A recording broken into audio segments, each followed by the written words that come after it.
Masreb Psachim Daf Mem Aleph, nous commençons à la page précédente Mem Amud Bet, 14 lignes avant la fin, à la Mishnah. En notnim kemach betor haroset. Nous allons continuer dans les dinim de chimutz, c'est-à-dire lorsqu'on va mettre de la farine dans un liquide. Mais aujourd'hui, nous avons toute une soubia qui en vérité n'a pas vraiment sa place ici à la fin du deuxième pérek. C'est une soubia concernant le korban pessar. Comme nous le verrons, nous avons une interdiction de manger le korban pessar bouilli ou à moitié cuit. Il faut que le korban pessar soit mangé, tzli, grillé et bien grillé, comme nous allons le voir. Et donc la Gemara discutera de toutes ces interdictions. Alors nous reprenons avec la Mishnah Notnim Kemach Letoch Haroset. On ne peut pas mettre de la farine à l'intérieur d'un haroset. Le haroset, ce n'est pas ce que nous appelons le haroset, ce mélange dans lequel nous trempons le maror pendant le seder. Mais haroset, nous dit Rashi, c'est tout ce qui est aigre. Il y avait une petite préparation où il y avait à l'intérieur du vinaigre, de l'eau aussi. On avait l'habitude de mettre de la farine et on s'en servait pour tremper la viande. Donc cette préparation, cette sauce, pouvait aussi faire fermenter la farine qui s'y trouvait. Et donc c'est pour cela qu'on n'a pas le droit de mettre de la farine à l'intérieur du haroset. Oletoch hachardal, ou à l'intérieur de moutarde, bien sûr lorsque aussi cette moutarde est mélangée avec de l'eau, c'est ainsi que les Rishonim m'expliquent, aussi bien le haroset que le chardal, il y a de l'eau. Vim natan, et dans le cas où on a malgré tout mis de la farine, yochal miyad, il faut manger immédiatement. Sinon, ceci risque de devenir chametz. Rabbi Meir oser, Rabbi Meir interdit.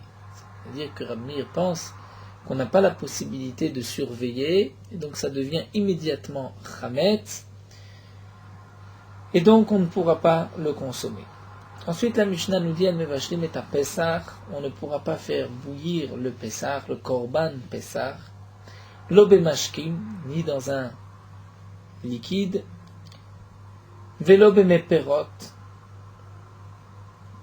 et ni dans des jus de fruits. Donc mashkim, nous verrons exactement dans la Gemara que ce n'est pas juste de l'eau, même des boissons, des meperot, bien que la Torah nous a interdit de le faire bouillir dans de l'eau, nous avons un limout que même dans toutes sortes de boissons, c'est aussi interdit de le faire bouillir. Aval, mais sachin ou madbilinoto, on a le droit de l'enduire, sachin, au moment de la cuisson, lorsqu'on va griller le korban pessah, on peut l'enduire de jus de fruits par exemple, ou madbilin auto, et on peut tremper la viande au moment où on consomme la viande. Un dernier point nous dit la Mishnah, metashmisho shel nartom, c'est-à-dire l'eau qu'utilise le boulanger. Rashi nous dit pour se refroidir les mains au moment où il prépare la pâte. Yishpechu, il faut renverser cette eau, puisque dans cette eau il y a des restes de pâte, et donc la pâte risque de fermenter, de devenir chametz, et donc il faudra jeter le tout. Donc nous allons voir, la Gemara va nous expliquer toute cette Mishnah. Tout d'abord, dans la Mishnah, nous avons une première halakha concernant l'interdiction de mettre de la farine dans haroset, cette préparation à base de vinaigre, et les torch hachardal à l'intérieur d'une préparation à base de moutarde. Malgré tout, dans le cas où on a quand même mis de la farine, nous avons une marloquette. Tanakama permet de manger immédiatement et Rabbi Meir interdit. Rav Kahana vient nous dire, marloquette, toute la marloquette entre Tanakama et Rabbi Meir, c'est seulement les torch hachardal, lorsqu'on a mis de la farine à l'intérieur de la moutarde. Avant les torch haroset, mais lorsque on a mis de la farine dans le haroset, dans cette préparation de masse de vinaigre, la divra kol isaref miya, tout le monde est d'accord, même Tanakama est d'accord qu'on ne pourra pas consommer, mais on devra le brûler immédiatement. C'est-à-dire, comme nous l'explique Rashi, lorsque on a mis de la farine dans de la moutarde, là Tanakama nous dit tu pourras manger immédiatement. Pourquoi? Puisque nous dit Rashi, la moutarde est chazak, est forte, et donc elle ne laisse pas rapidement la farine fermentée. C'est pour cela que tu as le temps encore de la manger immédiatement. Mais lorsque tu mets de la farine dans le charoset, la même Tanakama nous dit que c'est interdit de le consommer, il faudra le brûler, ça devient chametz immédiatement. Tanya Nameachi, l'Agma nous rapporte aussi une braïta comme Rav Kahana et Notnim Kemach letoch hacharoset, on ne mettra pas de farine dans cette préparation de charoset. Vim Natan Isaref Miyan, et si on a mis de la farine, on devra brûler immédiatement. Et les toch hachardal, là on a la marloquette Rabbi Meir Isaref Miyad, V'chamoum Yochal Miyad. Donc cette braïta est exactement comme les paroles de Rav Kahana, toute la marloquette c'est seulement les toch hachardal, toch hacharoset, tout le monde est d'accord qu'on doit le brûler immédiatement. Amar Ravuna berid Rav Yehuda, Amar Rav Nachman, Amar Shmuel. Ravuna berid Rav Yehuda a dit au nom de Rav Nachman qui a dit au nom de Shmuel. Alacha kedivre chachamim. L'alacha c'est comme les chachamim, kama, c'est-à-dire si tu as mis de la farine, tu dois le consommer immédiatement. Amar le Rav Nachman bar Yitzchak Ravuna berid Rav Yehuda.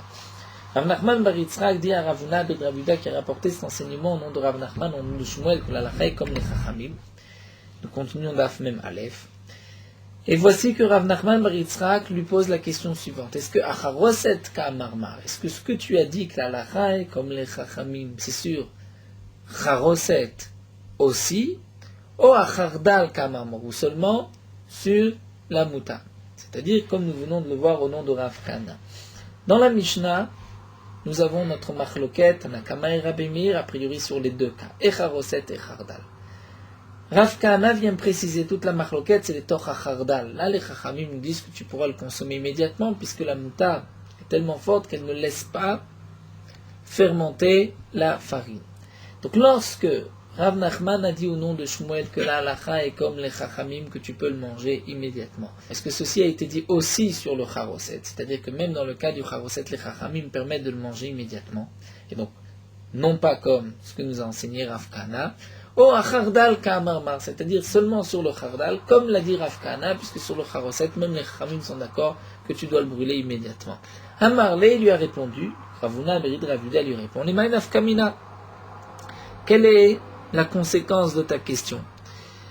Alors la Gemara nous dit, les de Rav Kahana, d'Amar Rav Kahana, Machloket les Toch Achardal, avant les Toch Charoset, d'Ivre Akol Yisrael Miyad. Par rapport à cet enseignement que nous avons vu de Rav Kahana, que toute la marloquette, c'est lorsque c'est dans la moutarde. Mais si c'est les toch hacharoset, il faudra le brûler immédiatement. Donc c'est pour cela qu'il a posé la question, est-ce que les chachamim, d'après toi, sont aussi en marloquette dans le cas du charoset? Amarle, il lui a répondu, lo shmi ali, c'est-à-dire je n'ai pas entendu cet enseignement de Rav Kahana, keloma, nous dit l'agma lo svirali. Et je pense que il n'y a pas de différence entre le charoset et le chardal. Dans tous les cas, nous avons la marloquette entre les chachamim et Rabbi Meir, et que donc les chachamim nous permettent, dans le cas où tu as mis cette farine, aussi bien dans cette préparation à base de vinaigre, charoset, ou cette préparation à base de moutarde, donc les torah chardal, tu peux le consommer immédiatement. Amar Ravashi, Ravashi nous dit qu'avate de Rav Kahana mistavra. Mais la logique, nous dit Ravashi, c'est comme Rav Kahana. Pourquoi? Mide Amar Shmuel, Shmuel a dit, ce que la Gemara nous avait rapporté plus haut, même Amoud Aleph. Dans le cas où on avait laissé tremper de l'orge dans de l'eau, la Braïta nous avait dit, si ça a gonflé et que ça commence à se fendiller, c'est interdit. L'eau nidbakou mutar. Rabbi Yossé avait dit, il faut le laisser tremper dans du vinaigre et le chometz, le vinaigre tzomtan, va le serrer, va le refermer et ne le laissera pas fermenter. Donc nous dit Ravashi, puisque Shmuel a dit que en halacha qui Rabbi Yossé la halacha n'est pas comme Rabbi Yossé, donc ça voudrait dire que même le chometz, même le vinaigre, n'a pas cette force, comme nous dit Rabbi Yossé, de retenir le grain et de ne pas le laisser fermenter. Donc maïlav, n'est-ce pas, que tzmouté ou delot samit, et donc même achamou amechama. Donc puisqu'on ne pense pas comme Rabbi Yossé, donc on n'est pas d'accord sur ce principe que le vinaigre peut fermer et empêcher de fermenter. Donc on pense que le vinaigre laisse fermenter. Donc si il ne retient pas, a priori ça veut dire qu'il le laisse même fermenter. Et donc lorsqu'on met de la farine dans du vinaigre, donc la préparation charoset qui est à base de vinaigre, ça deviendra du chametz. Donc nous avons une preuve comme Rav Kahana, puisque Shmuel nous dit la halacha n'est pas comme Rabbi Yossé. Donc ce que nous a dit Rabbi Yossé est que le vinaigre retient la fermentation.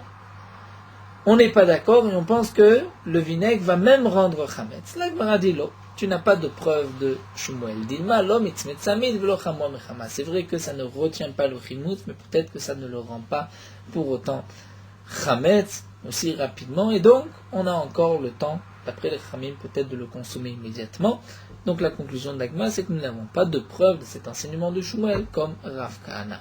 Malgré tout, donc, Rav Kahana nous a dit que la marloquette entre les chachamim et Rabbi Meir, c'est seulement lorsqu'on a mis de la farine dans cette préparation à base de chardal, mais dans le charoset, tout le monde est d'accord qu'il faudra le brûler immédiatement. Ça, c'est ce que Rav Kahana pense, et nous avons vu donc que Rav Huna, le de Rav Yehuda, n'est pas d'accord.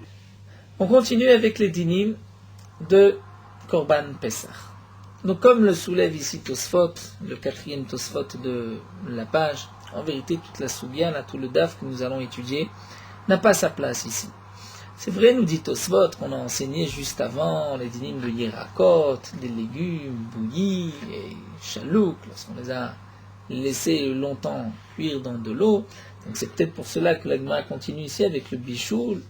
Mais nous dit Tosfot, on aurait dû le marquer immédiatement après, ne pas interrompre avec ce dîme-là de laisser tremper le moussan pour les tarnigolim, ou ce que nous avons vu avec le blé. En tout cas, donc, c'est une question que Tosfot ne répond pas.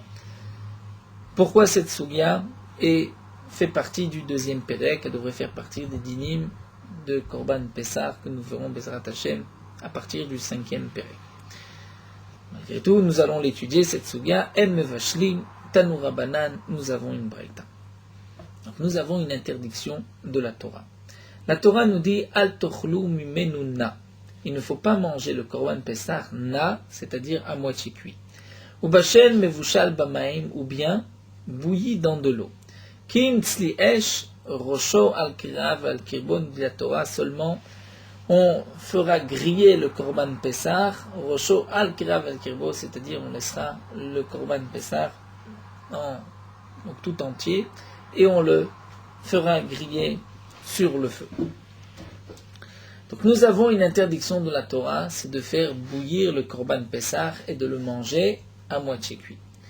La Braïta nous dit Bamaim, la Torah a dit ne le fais pas bouillir dans de l'eau. Donc et la Bamaim, toute l'interdiction c'est seulement de le bouillir dans de l'eau. Sham Ashkiminaim, d'où est-ce que je sais qu'il y a une interdiction même avec les autres boissons? Amarta Kalvachomen de la Gemara, j'ai une règle, une logique de la plus forte raison. Si déjà l'eau qui ne change pas le goût de la viande, puisque l'eau ne donne pas un goût particulier dans la viande, malgré tout c'est interdit. Shar Mashkim, les autres boissons qui vont donner un goût à la viande, chez Mafigitam Lochol Sheken, que c'est interdit. Ça c'est une première explication, et donc nous voyons que c'est pas seulement l'eau, mais même les autres boissons, comme le vin, vont aussi rentrer dans cette interdiction de consommer le Korban Pessah, puisque celui qui consomme un Korban, partie du Korban Pessah qui a été bouilli dans de l'eau, il transgresse un lave de la Torah, il recevra Malkout, comme nous le verrons Bezrat Hashem par la suite. Donc là, la Gemara nous dit, c'est pas seulement si on l'a bouilli dans de l'eau, mais même dans un autre liquide. Ça c'est Tanakama. Rabbi Omer, Rabbi dit, un autre limoud, Bamaï, c'est marqué dans la Torah, dans de l'eau. En et la maïm, je n'ai que dans de l'eau. Cher Mashkimnaim, d'où est-ce que je sais que même dans d'autres liquides, c'est interdit? Talmud Lema, la Torah dit, ou Bachel Mevushal. Torah emploie une double expression, Bachel Mevushal Bamaïm, c'est-à-dire lorsqu'il va être bouilli. Mais pourquoi ou Bachel Mevushal? Il aurait très bien pu dire, ou Bachel Bamaïm. Pourquoi Bachel Mevushal? Pour nous dire de n'importe quelle manière, dans n'importe quelle cuisson. Maï Benayou. Quelle différence entre l'explication de Tanakama et de Rabbi, puisque de toutes les manières, aussi bien d'après Tanakama que d'après Rabbi, lorsqu'on a fait bouillir le Korban Pessah dans de l'eau ou dans n'importe quelle boisson, il y a le lave de la Torah et on reçoit Malkout si on consomme ce Korban. L'Agma répond qu'à Benayou Tzlikada. La différence, la conséquence de leur marloquette, c'est Tzlikada, c'est-à-dire lorsqu'on a fait griller le Korban Pessah, on l'a fait cuire dans une casserole, dans une marmite, sur le feu, mais sans aucune eau et sans aucun liquide. Mais au fur et à mesure que la viande va griller, la graisse de la viande va couler, et donc ensuite la viande, le korban, va cuire dans sa propre graisse. Donc là nous avons une marloquette, nous dit la Gemara, c'est-à-dire, comme l'explique Rashi, d'après celui qui la prend du Kal Vachomer, ici ça sera permis. Pourquoi? Puisque cette graisse ne donne pas un autre goût au korban. C'est la graisse du korban. Alors que d'après Rébi qui dit Bachel Mevouchal, dans tous les cas c'est interdit. Là aussi, Bachel Mevouchal, dans tous les cas, ça sera interdit. La Gemara continue vers Rabbanan. Hay Bachel Mevouchal Mavdet. D'après les Chachamim, qu'est-ce qu'on va faire de ce double langage Bachel Mevouchal? La Gemara répond Mevaïlek de Tanon, on a besoin pour cette braïta. Beshalov Arkar Tzlao. Lorsqu'on a fait bouillir le korban Pessah et ensuite on l'a fait griller. Donc d'abord on l'a fait bouillir, ensuite griller. Ou bien le contraire, Shetzlao Arkar Beshalov. On l'a d'abord fait griller, ensuite on l'a remis dans une marmite. Chayav, si on mange un morceau de sa viande, on est chayav. Alors la Gemara nous explique, Bishlama Beshalov Arkar Tzlao Chayav. Encore le premier cas, lorsque tu l'as fait bouillir, ensuite tu l'as fait griller. Je comprends que tu es chayav. Pourquoi? D'abachelé, parce que tu l'as fait bouillir. Donc lorsque tu fais bouillir avant de faire griller, la viande garde le statut de viande bouillie. Et là, même si lorsque tu as fait d'abord griller la viande, ensuite tu l'as fait bouillir dans de l'eau, atzlièche, ou ça reste malgré tout, un tzlièche, ça reste une viande grillée. Donc à maï, quelle est la raison? Pourquoi dans ce cas-là c'est aussi interdit, on a aussi le même lave? Puisqu'on a fait griller la viande, il n'y a pas de raison que par la suite, le fait simplement de faire bouillir cette viande, après l'avoir fait griller, lui change son statut. Amar Ravkana d'ici, Amane Rabbi Yossi, qui est l'auteur de cette braïta, c'est Rabbi Yossi. Pourquoi Rabbi Yossi? Puisque nous allons voir que d'après Rabbi Yossi, lorsqu'on fait bouillir après avoir fait cuire, donc bishul achar afiya, c'est considéré comme un bishul. Où est-ce que nous avons vu ça? Détania, nous avons une braïta. Yotzim beraki kasharu yubemevushal shelonimoar. Donc la braïta nous dit on peut s'acquitter de l'obligation de matzah avec une rakik, c'est une matzah, acharouille, qui a été trempée, ou bemevushal chez l'onimoir, ou bien avec de la matzah qui a été bouillie, chez l'onimoir qui ne s'est pas entièrement décomposée. Divrei Rabbi Meir, ce sont les paroles de Rabbi Meir. Donc Rabbi Meir considère que le pain, même si dans l'eau il va un petit peu se ramollir, mais étant donné qu'il ne va pas se décomposer, il garde son statut de pain, donc pour le din de charou lorsqu'il est trempé, ou pour le din de mevouchal. Alors que Rabbi Yossi nous dit, yotzim beraki kasharouy, on peut s'acquitter d'une matzah qui a été trempée, avalo bemevouchal, mais non pas d'une matzah qui après, on les cuit, on les fait bouillir. Pourquoi? Puisque ceci ne s'appelle pas, nous dit Rachid, du pain.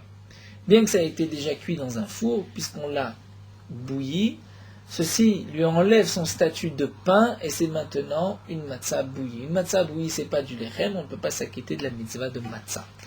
Donc nous voyons donc que d'après Rabbi Yossi, une matzah qui a déjà été cuite et qui ensuite a été bouillie, on ne pourra pas s'acquitter, nous dit Rabbi Yossi, afalpi chez l'onimoir, même si la matzah ne s'est pas décomposée. Simplement on l'a fait bouillir après l'avoir fait cuire, ce n'est pas bon. Donc on voit que le bichoul, après la afia, lui enlève son statut de matzah cuite au four, donc de lechem, et lui donne un statut de mevouchal. Donc de même, on dira le korban pessar, tu l'as fait griller, mais ensuite tu l'as fait bouillir, c'est maintenant de la viande bouillie, tu as un lave, une transgression si tu manges cette viande.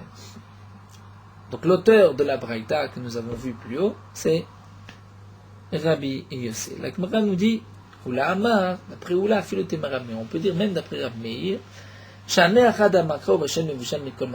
que dans le dîner de la matzah, Rabbi Meir considère qu'étant donné que cette matzah avait été déjà cuite au four, même si cette matzah va ensuite être bouillie, d'après Rabbi Meir, la matzah garde son statut de matzah et de lechem. Malgré tout, pour le dîner du korban Pessah, même si le korban Pessah a déjà été grillé, si ensuite tu le fais cuire, tu le fais bouillir dans de l'eau, ce n'est pas bon, c'est-à-dire il y a un lave. Pourquoi? Puisque dans la Torah c'est marqué Bachel Mevouchal. Donc Bachel Mevouchal, nous avons vu, c'est dans tous les cas. Bachel Mevouchal, lorsque c'est bouilli de n'importe quelle manière.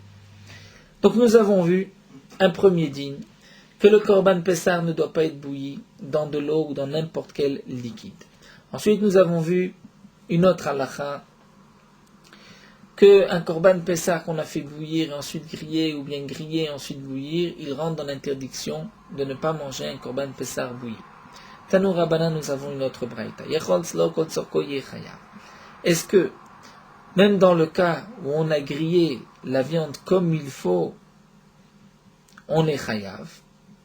Que signifie kol tzorko? Pourquoi si on a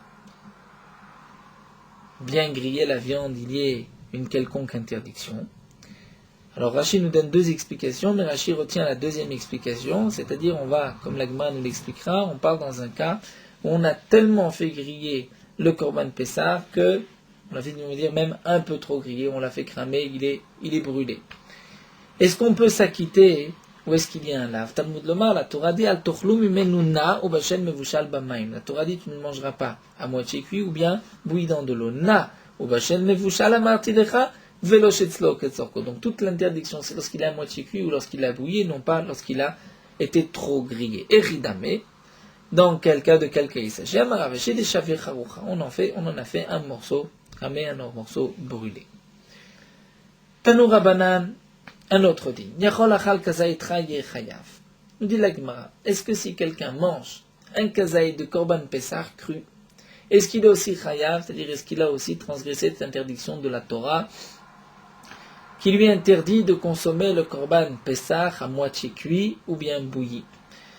Talmud Lomar, la Braïta nous dit, c'est marqué dans le passage ou bashel mevushal, ne le mange pas à moitié cuit ou bien bouilli. Nao bashel amarti lecha, toute l'interdiction c'est lorsqu'il est à moitié cuit ou bien lorsqu'il est bouilli, velochai. Mais non pas lorsqu'il est cru, c'est-à-dire lorsqu'il n'a pas commencé sa cuisson. C'est-à-dire lorsqu'il est à moitié cuit, il y a une interdiction de la Torah. S'il est entièrement cru, là il n'y a pas de lave. Il n'y a pas de lave, demande la Gemara yachol yeh mutar. Est-ce que c'est permis de le manger cru, le Korban Pessah, sans le griller du tout? Talmud Lomar, la Gemara malgré tout, le passage dit ki im tzli esh. Et malgré tout, il faut manger le Korban Pessah tzeli esh, c'est-à-dire grillé. Et donc nous dit Rashi, puisque la Torah dit tu ne le mangeras pas à moitié cuit, mais grillé. Donc celui qui n'est pas grillé, il rentre dans cette interdiction de la Torah. Seulement, il n'y a malgré tout pas de malkout. Pourquoi? Puisque Rashi fait rentrer une nouvelle notion que nous reprendrons aussi par la suite, c'est le lave chez Beklalot. Ce lave, cette interdiction, la Torah nous a dit, ne mangez pas le Korban Pessah à moitié cuit ou bien bouilli, mais grillé. Donc dans cette obligation de le manger grillé, on entend aussi ne le mangez pas autrement que grillé. Mais c'est un lave qui est général, c'est-à-dire ce n'est pas un lave qui vient dire ne mange pas un Korban Pessah s'il n'est pas grillé. Le lave vient nous dire tu dois le manger, fais attention, ne le mange pas à moitié cuit, ou ne le mange pas bouilli, mais grillé. Donc mais grillé, c'est un lave qui est kolel, puisque c'est un lave qui est kolel, il n'y a pas de malkout. Comme nous le verrons, la Gemara le reprendra par la suite. Donc de cette braïta, nous apprenons.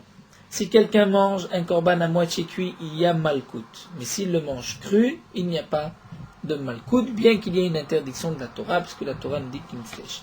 Echida Mena demande la Gemara, qu'est-ce que ça signifie, korban Pessah à moitié cuit? Amar Rav nous dit qu'il d'amre parsae abarnim, comme les Perses avaient l'habitude d'appeler une viande à moitié grillée abarnim. Ça c'est aussi le lachon na. Ce qui est appelé chez les Parsaim abarnim, la lachon à Kodesh, ça s'appelle na, al tochlu mimenu na. La Gemara continue à Rav Frizda.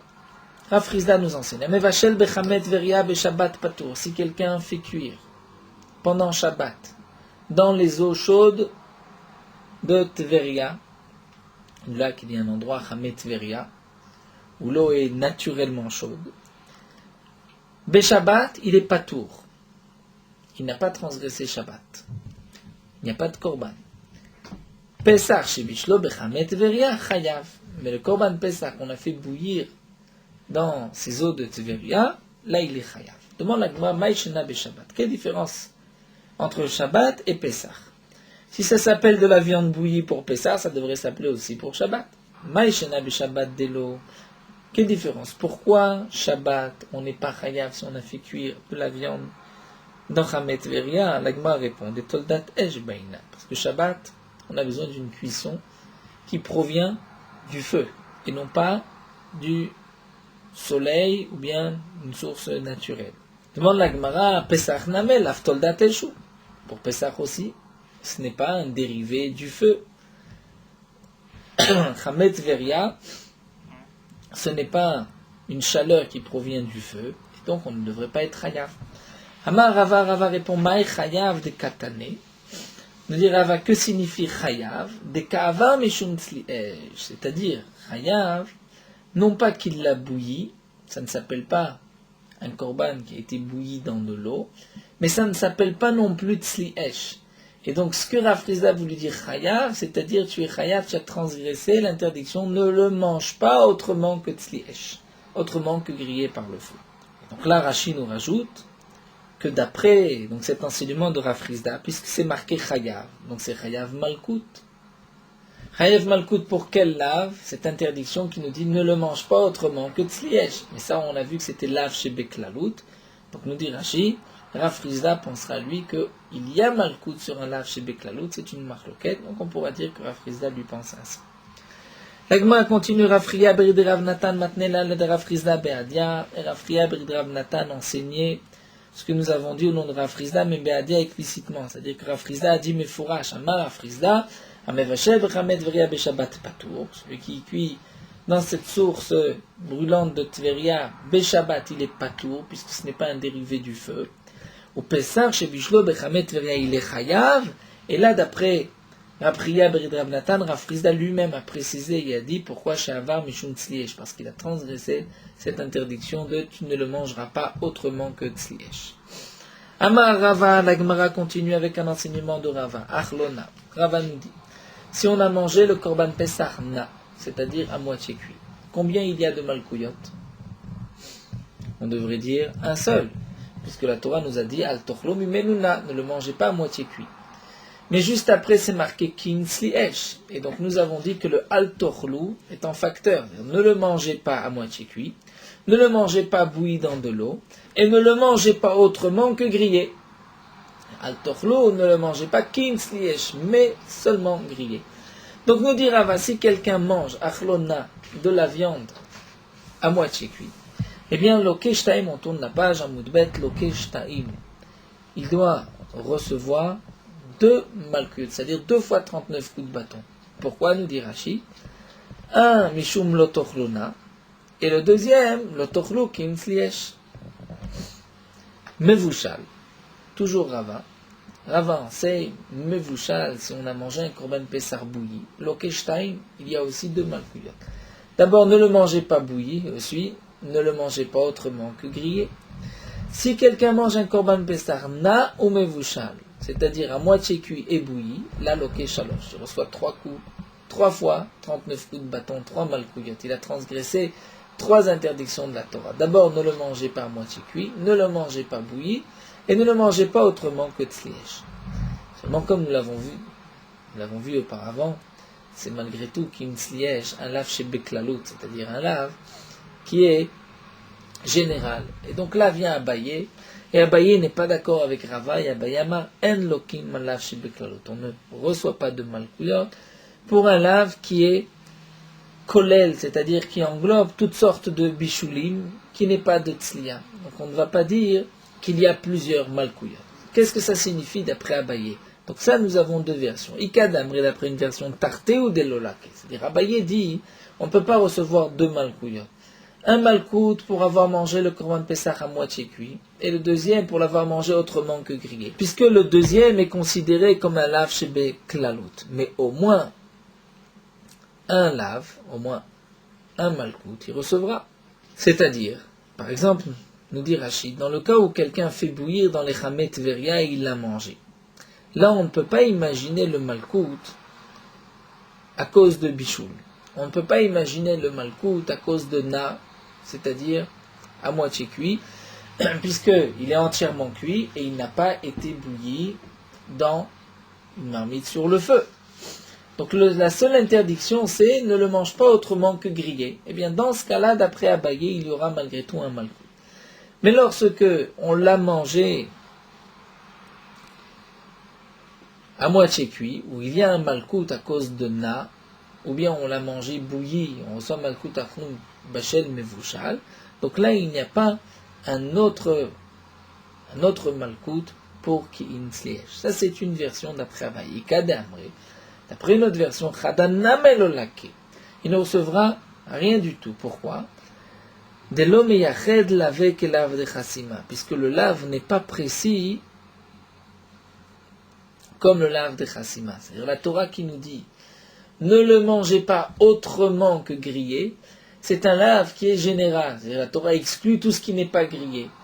Et donc là, d'après cette version, on dira que ce lave qui est lave chez Beklalot, il n'y a pas de malkout. Pourquoi? Puisqu'on ne reçoit malkout qu'un lave qui ressemble au lave de chassima. C'est-à-dire, nous avons dans la Torah une paracha qui nous parle des dinim de malkout. Vipilo à Shofet, Vikaou lefanav, et il recevra 40 coups de bâton. Juste après, la Torah nous dit le tarsom sho bedisho, c'est-à-dire tu ne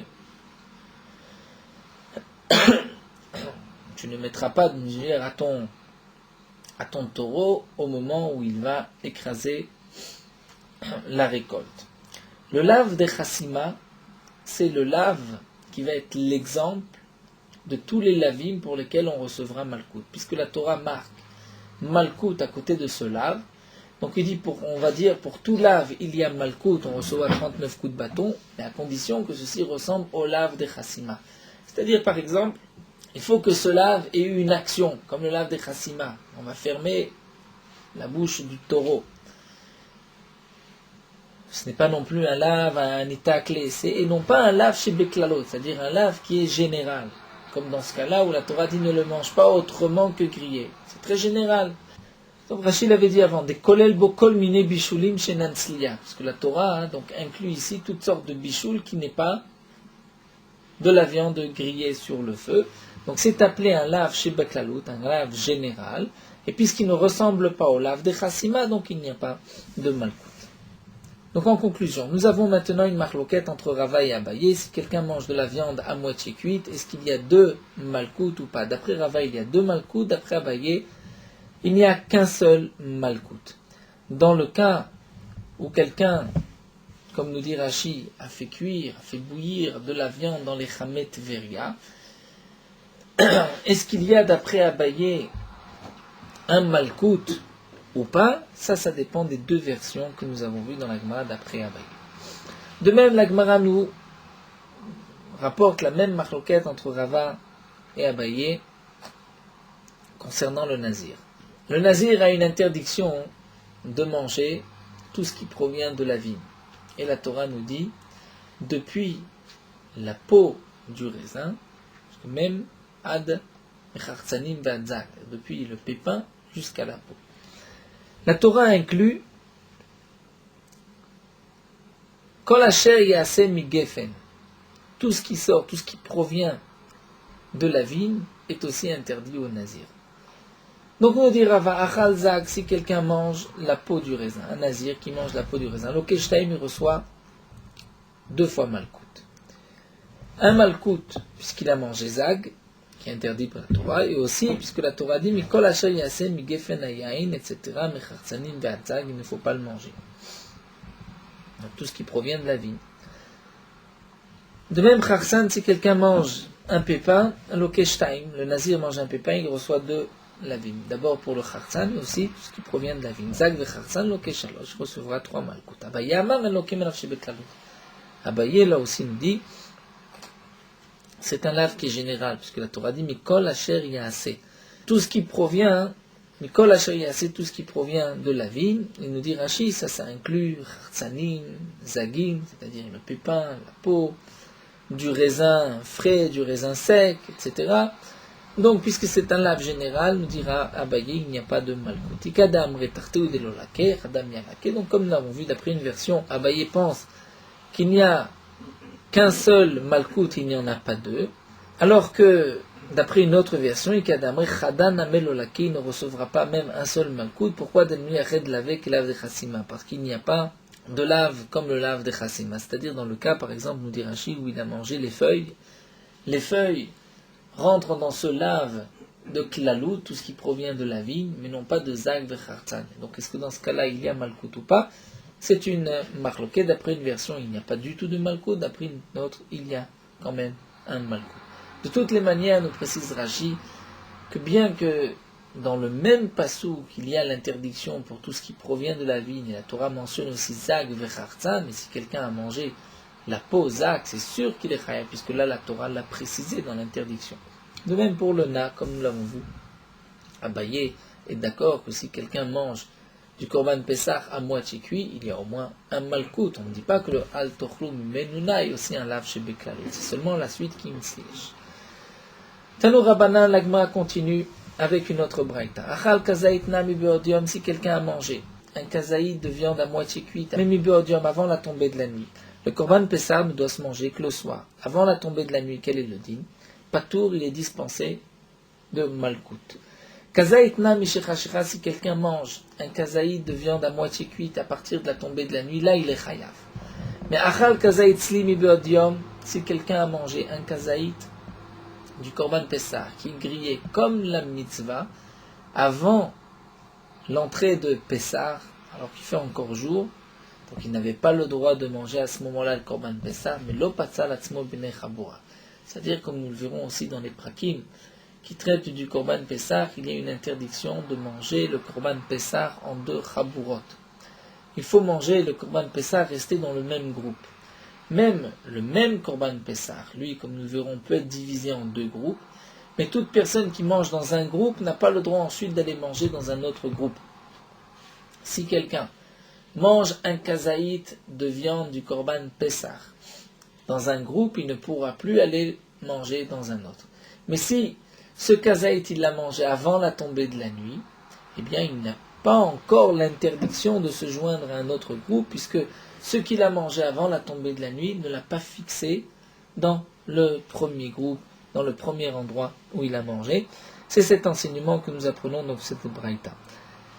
Achal kazaït slim beodium, si quelqu'un a mangé un kazaït de viande grillée comme la mitzvah, mais mi beodium, avant l'obligation, alors qu'il fait encore jour, l'opatzal asmim lechabora, il ne s'est pas rendu pasoul, c'est-à-dire il pourra continuer à manger avec son groupe. Mais kazaït slim mishachashira, si quelqu'un mange un kazaït de viande grillée mishachashira dans un endroit, patzal atzmo b'nei chabora, il est possède atzmo, il se rend donc pasoul, il ne pourra plus manger avec un autre groupe. Une première braïta. Deuxième braïta, Tanya Idach. Echol achal kazaït na beodium yechayav, demande la braïta, est-ce que si quelqu'un mange du korban Pessah à moitié cuit, mais mi beodium alors qu'il fait encore jour, est-ce qu'il est chayav ou pas?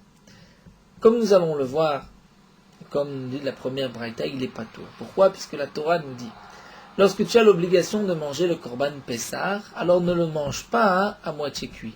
Mais avant la tombée de la nuit, où tu n'as pas encore l'obligation de manger le korban Pessah, il n'y a pas cette interdiction de manger le korban à moitié cuit. C'est vrai qu'on ne pourra pas le manger, mais il n'y a pas de lave non plus. Donc c'est ce que la deuxième braïta nous demande. Est-ce que si quelqu'un a mangé un kazaït de viande à moitié cuite du korban Pessah avant la tombée de la nuit, avant l'entrée de la fête, est-ce qu'il est chayav? Dis-nous. A priori, c'est une logique de la plus forte raison. Si déjà, au moment où tu as l'obligation de le manger grillé, la Torah te dit ne le mange pas à moitié cuit, eh bien je devrais dire, à un moment où la Torah ne t'a pas encore ordonné de le consommer grillé, n'est-ce pas à plus forte raison qu'il y a l'interdiction de ne pas le manger à moitié cuit?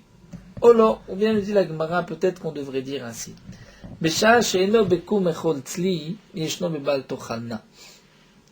que lorsque tu n'as pas l'obligation de le manger grillé, c'est-à-dire avant la tombée de la nuit, là vient l'interdiction de le consommer à moitié cuit. Mais peut-être que lorsque tu as l'obligation de le manger entièrement grillé, là l'interdiction de le manger à moitié cuit n'intervient pas, n'est pas là. C'est-à-dire, peut-être on voudrait dire que l'interdiction de le manger n'est que avant Yom Tov. Donc la Gemara nous donne deux possibilités. Donc la question de la Braïta est la suivante. Est-ce que l'interdiction de consommer le korban Pessah à moitié cuit, est-ce que c'est une interdiction qui surgit seulement à partir de la tombée de la nuit, ou même avant la tombée de la nuit? Ou peut-être que ce n'est que mi beodium, lorsqu'il fait encore jour, qu'il y a cette interdiction, mais une fois la tombée de la nuit venue, tu n'as plus d'interdiction. Alors la Gemara répond. Tout d'abord, nous dit la Gemara, Ve'altitama, ne t'étonne pas. Ne t'étonne pas si je dis une telle chose, que toute l'interdiction c'est seulement alors qu'il fait encore jour, et qu'une fois que la tombée de la nuit arrive, il n'y a plus d'interdiction. Pourquoi ne t'étonne pas? Shari utar michlalo etzeltzli. Puisque tu vois qu'une fois la tombée de la nuit, on te permet de manger le korban Pessah grillé, alors qu'avant, lorsqu'il faisait encore jour, on te l'avait interdit. Donc ce qui t'était interdit avant t'est permis après. Donc peut-être on n'a qu'à dire aussi que la Torah ne t'a interdit de manger le korban Pessah à moitié cuit que avant la tombée de la nuit. Après la tombée de la nuit, c'est vrai que tu n'as pas le droit, puisque malgré tout, comme nous l'avons vu, il faut le manger grillé, mais il n'y a pas de lave. Quel est le din? La Gemara répond. Talmud Lomar, la Torah nous a enseigné. Donc nous reprenons juste la question de la Braïta. La Torah nous dit, tu as l'interdiction de manger le korban Pessah à moitié cuit. À partir de quand surgit cette interdiction? Est-ce que c'est seulement lorsqu'il fait nuit, ou même lorsqu'il fait jour, ou peut-être c'est seulement lorsqu'il fait jour que tu as l'interdiction, mais une fois la tombée de la nuit est arrivée, tu n'as plus l'interdiction de manger à moitié cuit. Talmud Lomar, donc Agma nous dit, c'est marqué al tochlun menuna ou bashel mevushal bamaim. Ne le mangez pas à moitié cuit ou bien bouilli dans de l'eau kim tzliyesh, vous ne mangerez que grillé. Shen Talmud Lomar kim tzliyesh. La Torah ne devrait pas préciser kim tzliyesh, puisque, nous dit Rashi juste avant, la Torah nous a dit, il faut manger tzliyesh ou matzot, grillé avec des matzot. Donc pourquoi la Torah répète matanma kim tzliyesh, lomar lecha, pour te dire, c'est-à-dire que la Torah vient te dire ici, quand est-ce que tu as l'interdiction de le manger à moitié cuit ou bouilli? C'est lorsque tu dois le manger grillé. Donc la Torah vient te dire, lorsque tu as l'obligation de le manger grillé, c'est là qu'il y a l'interdiction de le manger à moitié cuit. Mais lorsque tu n'as pas l'obligation de le manger grillé, tu n'as pas l'interdiction de le manger à moitié cuit. Ça c'est donc Tanakama. Rabbi Omer, Rabbi nous dit, Ekraani Bachel, la Torah a très bien pu dire Bachel. Pourquoi Bachel Mevushal? Matanu Lomar Mevushal. Sheyachol, j'aurais pu croire que peut-être l'interdiction c'est seulement lorsque j'ai fait bouillir la viande une fois la tombée de la nuit, mais bishlomi beodium, mais si j'ai fait bouillir la viande alors qu'il fait encore jour. Et même si, nous dit Rashi, tu as mangé la viande une fois la tombée de la nuit arrivée, mais tu as mangé donc de la viande bouillie, peut-être que tu n'as pas d'interdiction. Talmud Lomar, le passage vient te dire Bachel Mevushal Mikol Makon. Dans tous les cas, Bachel Mevushal, puisqu'il est bouilli, c'est interdit. La Gemara demande Bachel Mevushal Afke Rebi Litzlikada.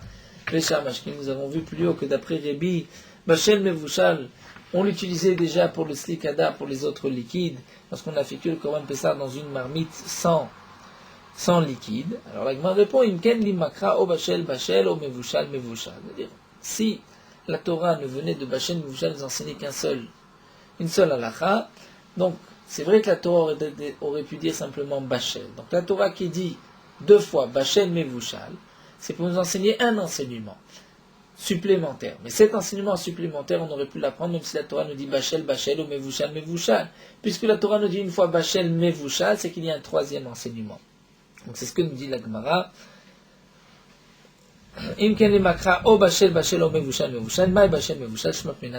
j'apprends deux enseignements. Donc d'abord, j'ai dit trois puisqu'il y a d'abord l'obligation, il y avait interdiction de le consommer bouilli. Donc le Bachel Mevushal, le premier, c'est-à-dire cette répétition vient nous dire, même si c'est dans n'importe quel liquide, et le changement, donc pas Bachel, Bachel, Mevushal, mais Bachel Mevushal pour nous dire, même lorsqu'on a fait bouillir avant la tombée de la nuit, il y a une interdiction après la tombée de la nuit. Tanoura Banan, on continue avec une autre braïta. Achal slimi bodium chayav. Si on a mangé korban pessar grillé avant la tombée de la nuit, on est chayav. Kazaïtna mishecha shecha chayav. Si quelqu'un mange un kazaït du korban pessar à moitié cuit, une fois la tombée de la nuit arrivée, il y a aussi un chiyuv. La Gemara nous dit katanetzli dumiadena.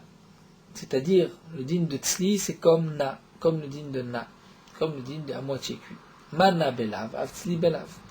Donc, la Gemara, ça voudrait dire de cette braïta, de la même manière que na, Lorsque la viande est à moitié cuite, il y a un lave et il y a malkout.